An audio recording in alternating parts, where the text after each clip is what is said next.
Hello, Unity. How is everyone? Beautiful song, beautiful. I love how Dana and I work together to we don't even talk about what we're doing, and it just makes a beautiful confluence. So, thank you. Well, today we're going to talk about who Teddy reminded me is the real founder of Unity, Myrtle Fillmore. Many of you think Charles Fillmore was the founder, but he was the co-founder. Myrtle was the founder of Unity. Myrtle Fillmore was the founder of Unity because she worked the principles in her life and transformed herself, just similar to the story that Dana sang. She was sickly as a child. She had tuberculosis. She worked the Unity principles and came to a place where she was in full health. She chose her time of crossing from the veil of living into what we call the illusion of death. She went to the office one Friday and said, "It's time for me to go to the other side," and went home and rested and crossed. So she lived the Unity principles, and today we're going to take just a little bit of her work and give you an idea of the core of what she did to make things work. So there's one of her pictures, sweet picture, and one of the most popular things that she created was her statement of faith. And I have half sheets in the back of the room on the table that you're welcome to take with you. I made probably enough copies for everybody to take one. But let's start with that because we're going to end with that as well. So her statement of faith, I'd like for you to say it along with me. I do not believe in evil. I believe in good. I do not believe in sin. I believe in truth. I do not believe in want. I believe in abundance. I do not believe in death. I believe in life. I do not believe in ignorance. I believe in intelligence. There are no discords in my being. Being is peace. My faith, my understanding, and life are becoming one. What therefore God has joined together, let not man put asunder. Powerful statement. Those of you that have studied anything about Unity see that those first few phrases are denials and affirmations. So that's another talk. We're not going to get into that today, but generally you deny the illusion and you state the truth to transform your consciousness. So one of the few things that we have written from Myrtle Fillmore is her letters. There's a link on the newsletter to a PDF of her book, a collected book of letters. And I want to just read you part of one of her letters. God is the one perfect life flowing through us. God is the one pure essence, pure substance out of which our organism is formed. God is the power that gives us motive power, the strength that holds us upright and allows us to exercise our members, the wisdom that gives us intelligence in every cell of our organism, every thought of our mind. God is the only reality of us. All else is but a shadow cast by some foolish belief or unwise combination of thoughts and the elements of being. When we let light flood us with its sunshine, all clouds vanish and we begin to see ourselves in new ways of doing, which lead to wholeness, and health and real satisfaction and growth. So Myrtle recognized that truth is that there is no death, there is no illness, there is no evil. The only reality is God the good. And she lived into that. She began believing in illness and sickness and being sick and ill, and she transformed herself. And the way she did that is through what we'll soon learn is called mind treatments. She gave herself mind treatments. And in one of her other letters, she said this: God in the midst of us is a great steady stream of renewing and cleansing and vitalizing life. And we can have the use of this life if we will open up the channels of its flowing and ourselves draw from this source. We make the choice whether we open up to God's good. That's what we call free will. We have that free will. We learn through our human conditioning how to limit ourselves. We learn from our elders, from our caregivers, from our parents. We learn all of the rules of being, which are not really true. And we spend our adult life growing and shedding those beliefs that are limiting, those limiting beliefs. So if, as humans, we're really helped out in understanding when we have a visual. So I've brought a couple visuals today for you. The next slide is truth and God's love. Just flowing all the time, overflowing, just continually moving in and through us and all around us. That's what life is God's love. And what happens is we develop through our understanding as a child when we're dependent, we learn limitations on this flow of love. All of us are attracted to infants, to new babies. It's because they're 360-degree balls of light. They're just came from source. They're just glowing balls of God's love. And over time, we learn these lessons of how we've got to behave or how we've got to keep our bodies safe or all kinds of limiting beliefs. And Myrtle and Charles Fillmore had a name for this. If you read any of the Fillmore's writings, some of the words are a little out of our common usage now. And the next word I'm going to introduce to you is one of those. All of that set of limiting beliefs, Myrtle and Charles Fillmore called race consciousness. Now they didn't mean race. Back in the 1800s and the early 1900s, they didn't mean race as in this really ugly illusion that we have today of color of skin.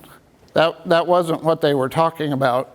What they were talking about is the human race.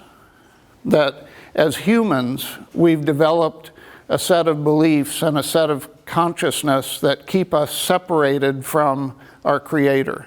And so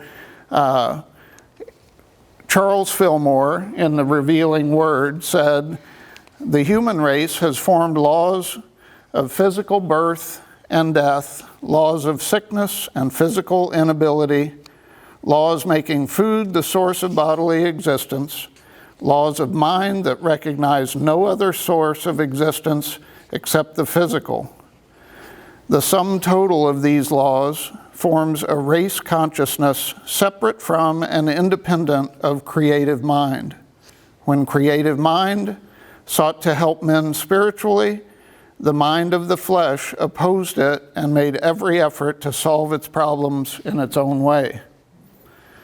The great need of the human family is mind control, not as in somebody else controlling your mind, but you taking the time to control your own mind. Jesus showed us that mastery is attained through realization of the power of spirit. So just as I had a visual for what God's flow looks like, I have a visual for what race consciousness or human consciousness flow looks like. And it's not quite so pretty. And when I found this picture, I wondered about this little plant here. That's either the most tenacious plant I've ever seen, or maybe this flow isn't on all the time. But there's a little plant growing right there. It's kind of shows the push of the divine to have life in everything.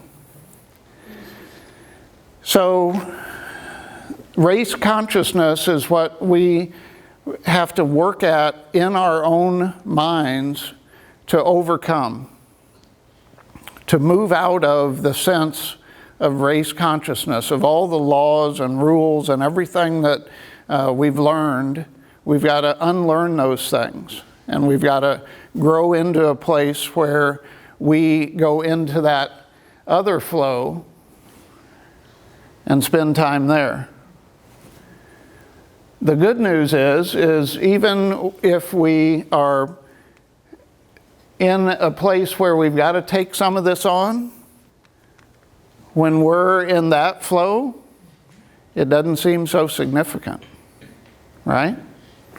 The amount of flow is one of the critical aspects of finding your balance and finding where you can be. Well, I talked a minute ago about free will. Well, what we have is we have free will. And we each have, as free will, our hand on the handle of the flow. On whether we leave the spigot wide open or we start inching it down and letting the flow trickle down to nearly nothing. There are people in our world who do that with God's flow, turning off that spigot over time and just having a trickle come through. I believe as long as we're alive, we've got some trickle coming through, whether we want to or not, because we're connected to Source. And so what we know is that everything in unity and in Christianity supports this idea that we're in charge of the flow, of where we find our flow. In the New Testament, 2 Corinthians, but whenever someone turns to the Lord, the veil is taken away. For the Lord is the Spirit, and wherever the Spirit of the Lord is, there is freedom. So all of us who have had that veil removed can see and reflect the glory of the Lord. And the Lord, who is the Spirit, makes us more and more like Him as we are changed into His glorious image. That's transforming through deciding that you're going to increase the flow of Spirit into your consciousness. So it's really not that we have one spigot in our being. It's really that we have two. We have one that's offered to us, which is race consciousness. One that's offered to us that's Christ consciousness. And we have our hands on both of them.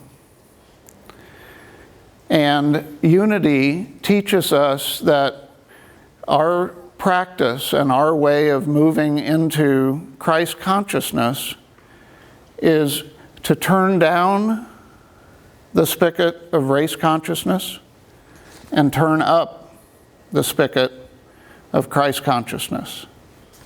That's our job.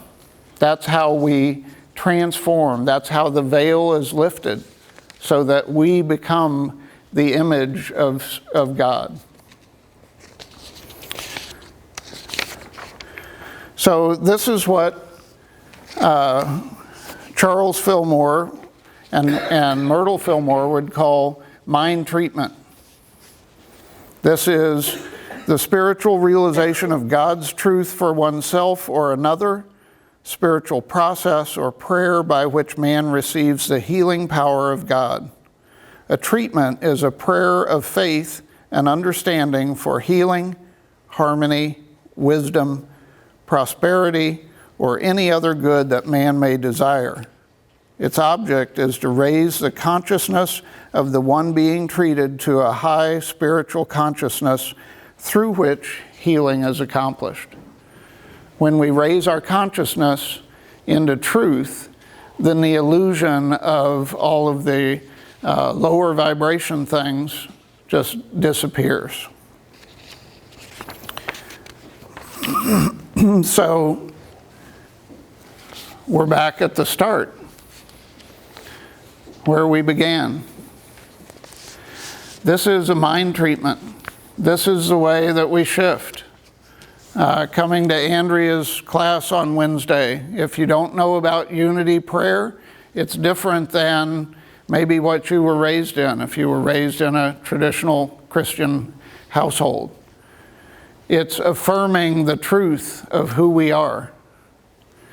And so Myrtle Fillmore did that, and what I'd like for us to do is, as we move into the meditation, I'd like for us to first begin with this statement of faith and then move into a place of silence. Because what Myrtle learned was that silence is where you turn up the spigot of spirit, where you access that inner voice, where you access that God-given trait of being able to connect to our Creator. And so silence is a way to turn down the spigot of race consciousness. And so we'll move into our meditation with some music to begin with, and then we'll enter into the silence. So I'd invite you to get comfortable in your chairs. Close your eyes if you're comfortable doing that. If not, soften your gaze.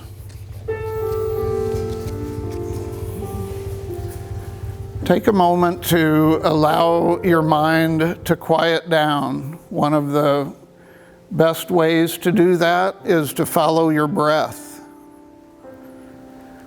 And as you inhale, imagine your consciousness moving down into your body to feel the oxygen moving to every cell in your body, enlivening your body with life. And with each breath, bring your awareness more fully into your body and into each and every cell that has life given to you by your Creator. And as you move into that quieter space, allow yourself to access the God mind, that place of truth.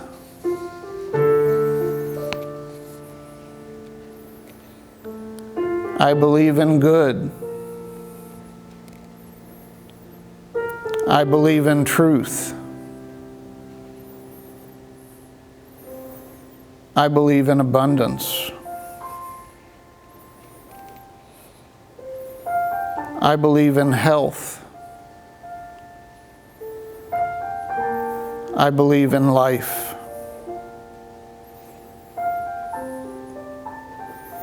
I believe in intelligence.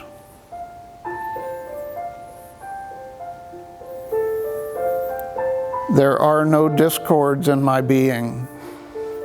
Being is peace.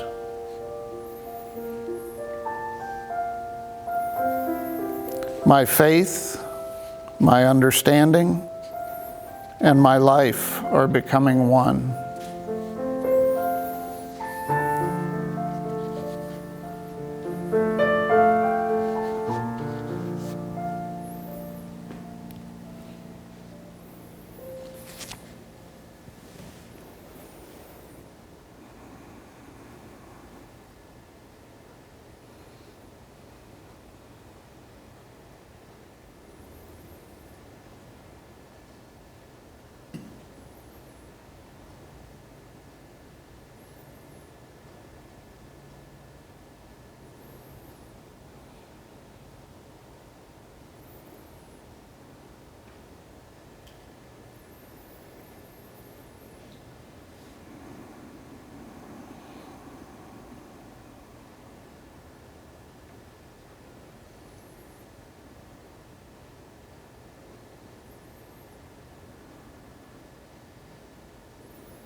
And as our time in the silence comes to a close, I'd invite you to bring your awareness back to your body,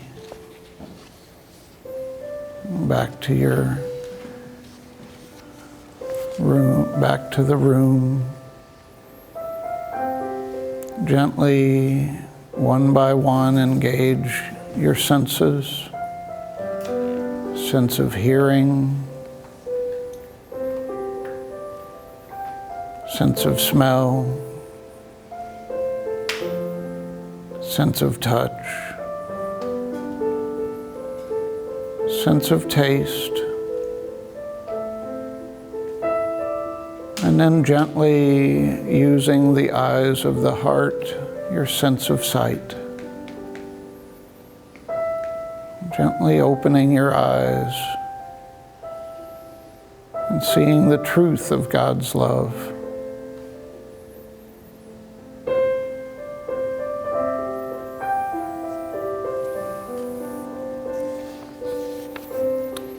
And remember, in the back of the room are Myrtle's statements of faith. She suggested that you do a mind treatment once a day, but not for too long, because she said it's also important to take that consciousness into your daily life so that you can begin to work the Christ consciousness into everything that you do. And so thank you all for joining me this morning.